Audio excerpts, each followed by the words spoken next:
Mr. Burgess. Mr. Chairman, I just wanted to report back to you that we've conferred with, we've conferred with ORS.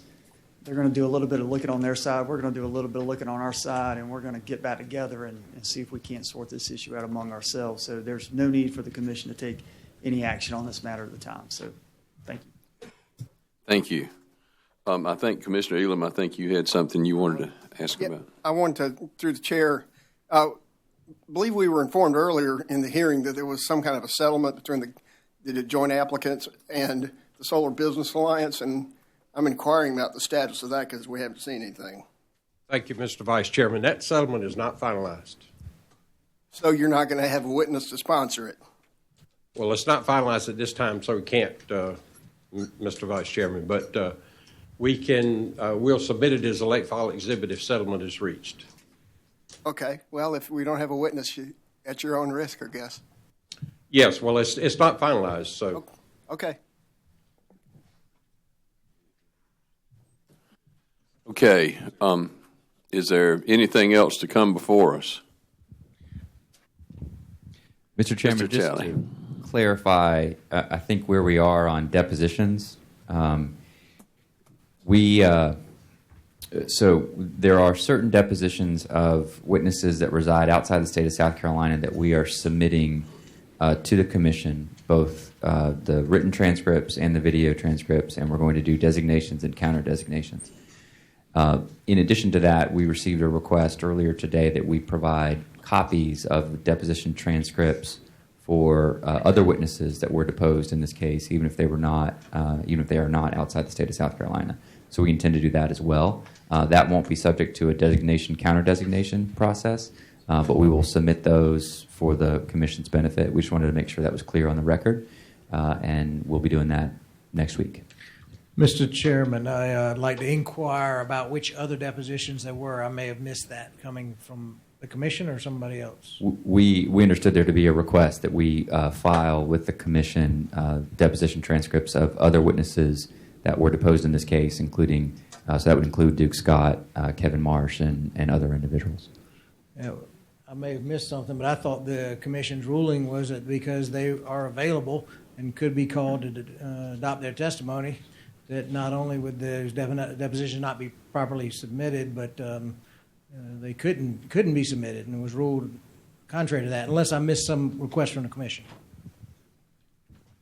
Sir, what it was, there was some interest on what some of those latter witnesses might say, but not on the record. In other words, as background information was not to be considered as part of the evidence in this case. It was simply a matter, in other words, they'd be made publicly available on a docket management system, but would not be part of the evidence in the case. That was the request for those. Mr. Chairman, Bob Guile, I have no objection to that approach, as Mr. Butler suggested. But because this is a contested case proceeding, I believe that we should follow the practice that we have been following, which is if a witness wants to sponsor the deposition and be available for cross-examination to all the parties, that's appropriate, as we've done. So I have no objection to making those deposition transcripts, materials available, and the docket management system, which is great. It would be a good vehicle for doing that. But I would object to them being included as evidentiary material in this record. And I just would try to clarify, since I just heard this, the out-of-jurisdiction witnesses, could we just identify specifically which ones we intend to offer and make clear that whether those are exhibits to the transcript or read as if given orally from the stand, or how the commission intends to treat those? The witnesses that are out of state are, I believe it's 3 witnesses that were affiliated with the Westinghouse. There is Ty Troutman, and there is Ron Jones. Those are the out-of-state witnesses. Ty Troutman, Ron Jones, and 3 witnesses from Westinghouse. So 5 deposition transcripts. And Mr. Chairman, we'd like until next Wednesday to submit those designations and counter designations. Certainly. Do you want to make those like exhibits so that they'll be in the record of the case? The designations themselves? Well, the designations and then the other depositions such as Troutman, Jones, and the Sure. Westinghouse? Yeah, I think it makes sense to have each of the depositions and their exhibits be considered one exhibit, and then there'll be designations associated with those. That makes sense. Okay. So would it be agreeable with the parties if we made those separate hearing exhibits? For example, Troutman 1, Jones 1, and the Westinghouse another? Okay. Mr. Chairman, I would recommend we make those exhibits 175, 176, and 177. So ordered. 175, 176, and 177 is how they will be entered. Thank you. Ms. Wheat.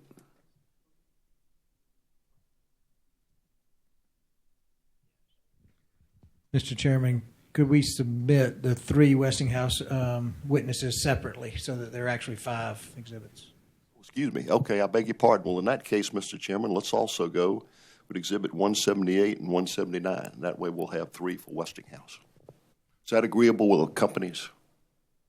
All right, thank you. Is that agreeable, Mr. Chairman? That's agreeable with me. I mean, do we have 11 more so we can get an even 200? Just kidding. Okay.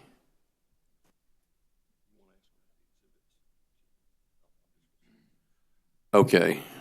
Yeah. Well, Mr. Butler said it, a lot of times we have, he reads the exhibits. And as I said earlier, so with everybody have it, I know there are a lot of y'all who really like the microphone, and I was going to let you read them.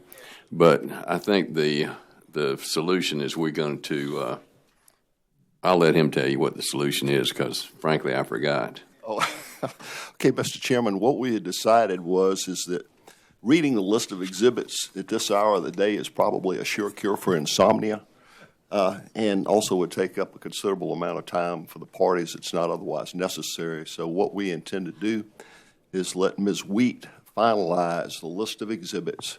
She will then email all the parties with a copy of that document. And if anyone has any questions about any of the designations there or takes issue with any of the way the things are marked, you can let me know as hearing officer. But rather than read through each exhibit, which would take a considerable amount of time, we'll just submit to each party a list of the hearing exhibits. Thank you. Okay. And we all agreed no closing statements. So everybody signed on to that. But me. And we've already got a proposed order date, right? Yes, Mr. Chairman, we had stated that the proposed order date would be December 7th. Okay. Yes, sir. I would ask, would it be permissible to file a brief as well as a brief as well as a proposed order? Yes, sir, Mr. Elliott. You are able under the rules to file either or both. Thank you, sir. Thank you.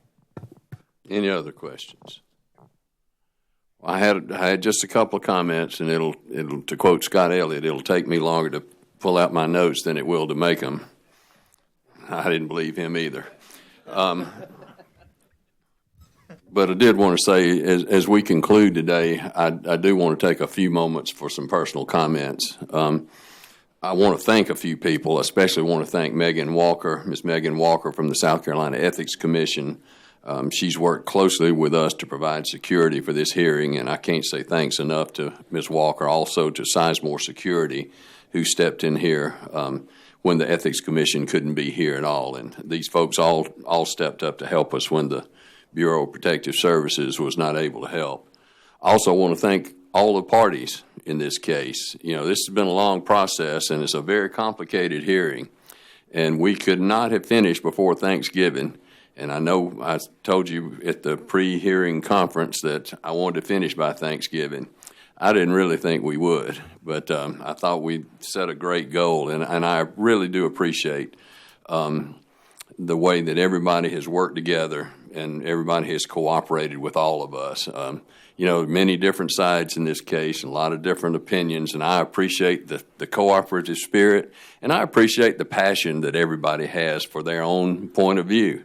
I mean, that's what makes this fun. You know, we've aired out a lot of issues in the open, but we've been live streamed so everybody can see it, and I think that's good for our state. That's good for everybody.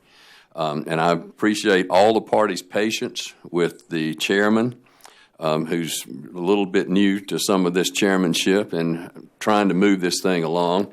I realize I have a little different style than some, but I've really tried to treat everybody fairly, and I hope you feel like you've been treated fairly. I know there were probably some times when you might have thought I was aggravated with you or a little mad, and you were probably right. But I hope I spread that around evenly. I hope it nothing directed at anybody.